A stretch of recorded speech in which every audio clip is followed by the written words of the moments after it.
The Free People Show, episode 35.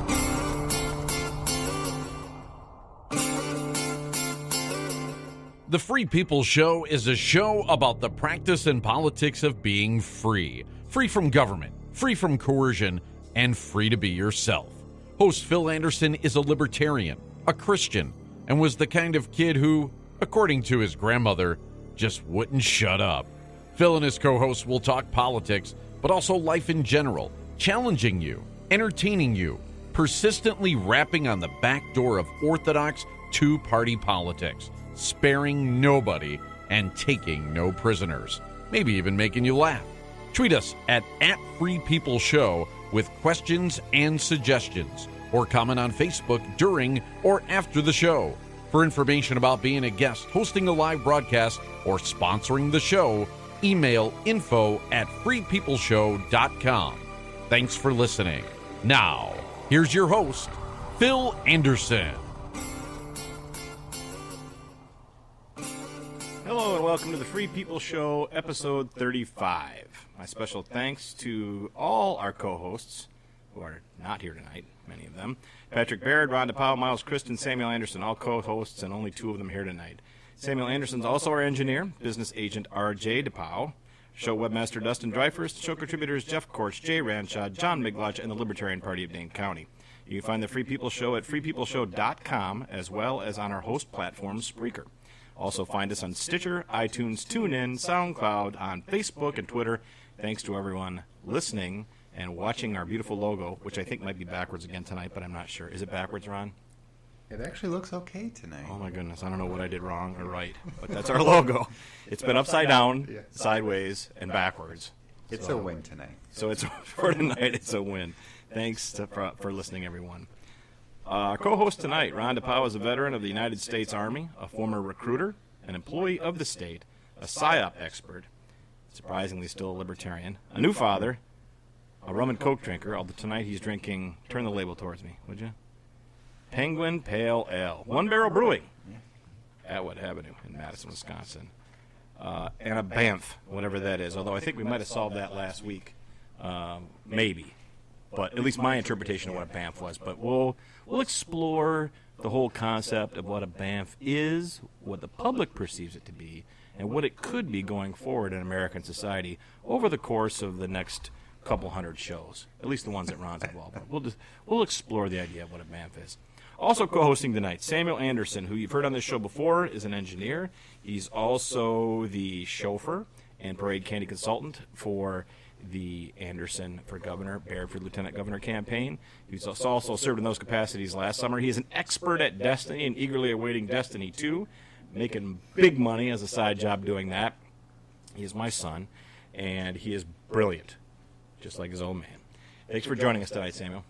What up? What up, he says. So, we got lots of stuff to cover tonight. We're going to talk about basically three topics, I think.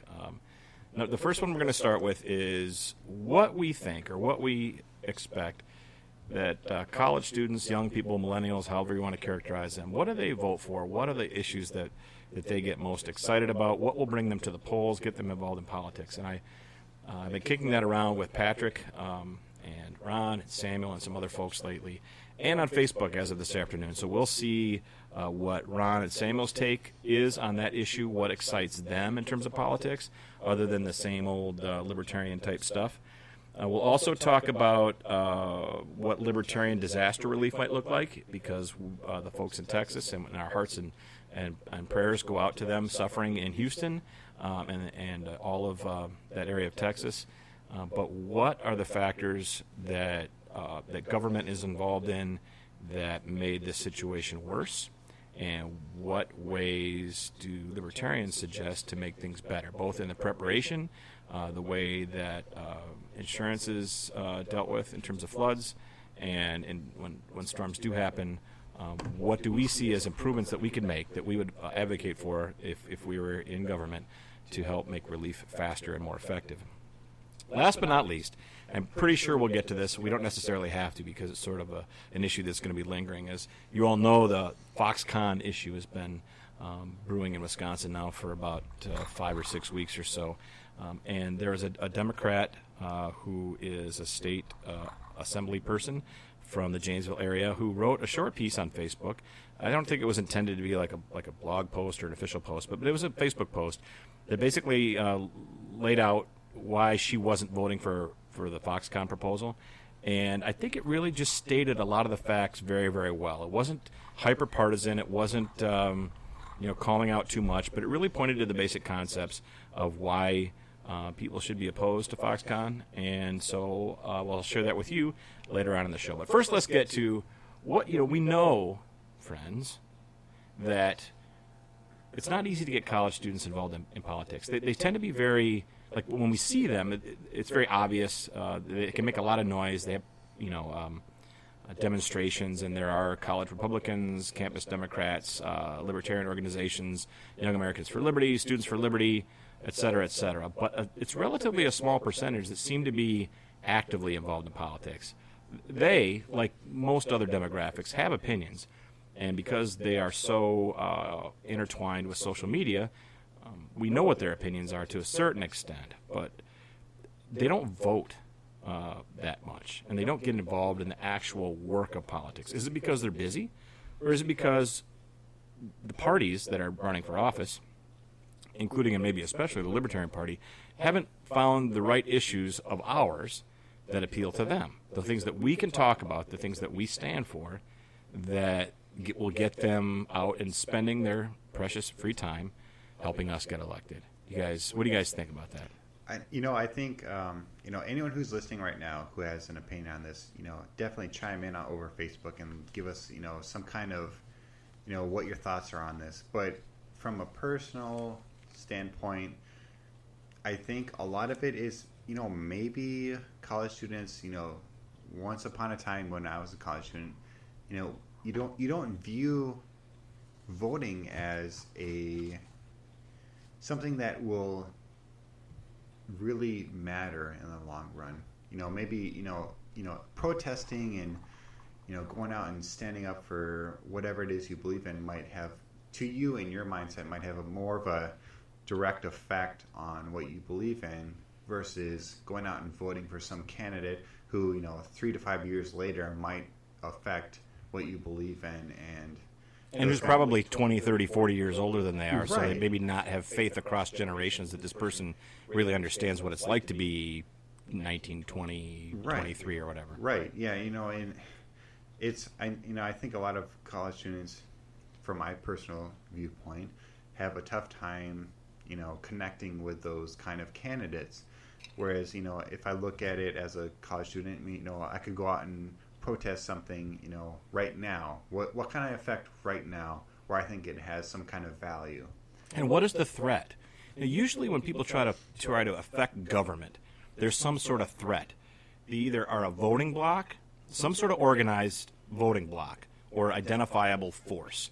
So if unions protest, if other groups protest, if somebody goes on strike, if veterans protest, these are people that parties are afraid their votes will change or they'll hold back their votes. But college students don't have that sort of organization. Right. It's not so much organized. And I think part of it is, as a college student, you're just becoming into adulthood and you're starting to learn about real world economics and how politics affects your life and things like that. So you start to form groups and you start to try to, I don't want to say bend the rules, but you start to understand how the rules are written, and, groups that are already established, for years and years and years, such as a veterans group or whatever, already kind of have that higher up on you. And, for you, you try to look for, I don't know, the short gain term or something like that. I don't know. Yeah, I think one of the challenges that we have is determining what they care about. It's very easy to point out issues, and when we posted this on Facebook earlier today, a number of the responses were about sort of basic things that young people seem to want, like maybe an 18-year-old drinking age, or at least, and not necessarily so that if they're 19 or 20 they can drink, but also a sense of fairness. Kids are brought up, generally speaking, with an idea of what's fair. If they've got siblings, and there's resources to be allocated, time on the Xbox, whatever it might be, It's fair that you get this much and this person gets that much. It's fair that you chose where we went out to eat this time and your sister gets to choose next time. They're brought up very much with a sense of fairness. So when they're brought into a situation where at 18 they can vote, they can also go kill and die for their country. At 16 they can drive, which is probably the most dangerous thing that anyone does in our society, is drive a ton and a half, 2-ton vehicle at speed. But they can't drink until 21.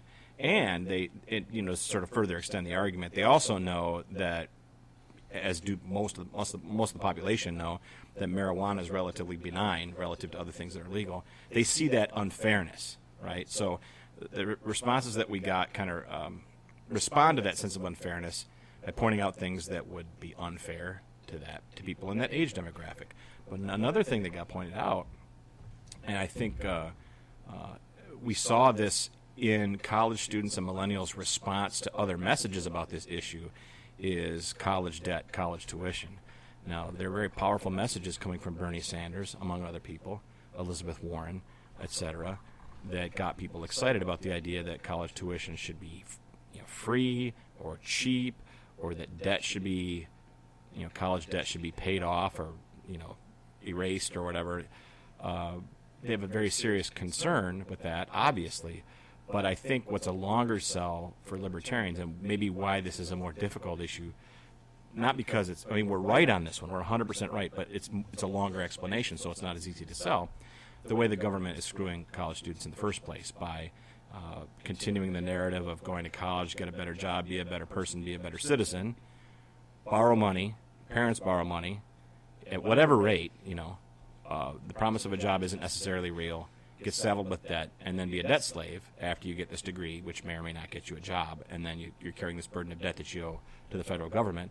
I mean, that's beneficial to the federal government too, in a sense. They carry that debt as an asset. So, among all these things, I guess this is a very long answer to a short question, as usual, right, Samuel? But there's the things that are obvious, the things that are longer explanations, and generally speaking, in politics, we talk about slogans, short explanations, short sentences that explain our positions. It's not so easy to explain the debt position. Do you think college students can get behind what I just explained? Is there a way to do that? Samuel, as somebody who's looking at college possibly in a couple of years, and you among your peers, do you talk about tuition and debt, or is it just sort of a given that if you're going to go to college that somehow it will be taken care of? I think it is kind of a given, and I think that it might not actually be the most effective issue to talk about with college students, because a lot of times if you're already in college, you already have that student loan debt. So you can't really talk to college students about making smart decisions on where they're going to go and what they're going to do when they're already on a career path, sort of. So I don't think they're already committed, more or less, right? It's already done. Talking to somebody who's already committed to going to college about student loan debt and whether or not they should go to college. Do you think both of you? Do you think it's an unpleasant conversation then when you tell people that people that are in college, basically you've been screwed, and so you can either try to engage that now. We don't want to tell people they should jump out of college. They should drop out or do something else. But certainly they should be more evaluating the situation before they go in, or maybe they should be addressed to their parents. Or is it more of cognitive dissonance, where we shouldn't talk about it because it's one of those things that sounds very critical and makes them feel bad? Politicians, ideally, are supposed to talk about things that make people feel good or excite them in some way. Telling people that they're in the process of accumulating life-crushing debt is not a positive message. Exactly. Right? It's not something that a college student who's already going through the process of accumulating that wants to hear. Yeah. So some of the other things that were listed, anti-war was one. It came up quite often. Right.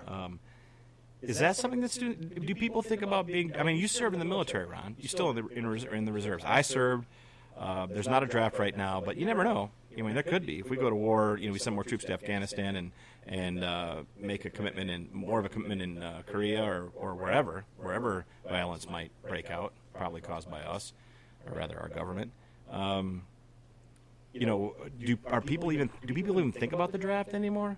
I don't know. I think we should talk about that after the break. Thanks to everyone for listening. We'll be back in about 2 minutes. You're listening to the Free People Show at freepeopleshow.com and on Facebook.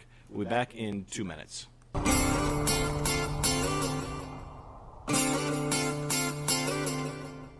Burger House 41.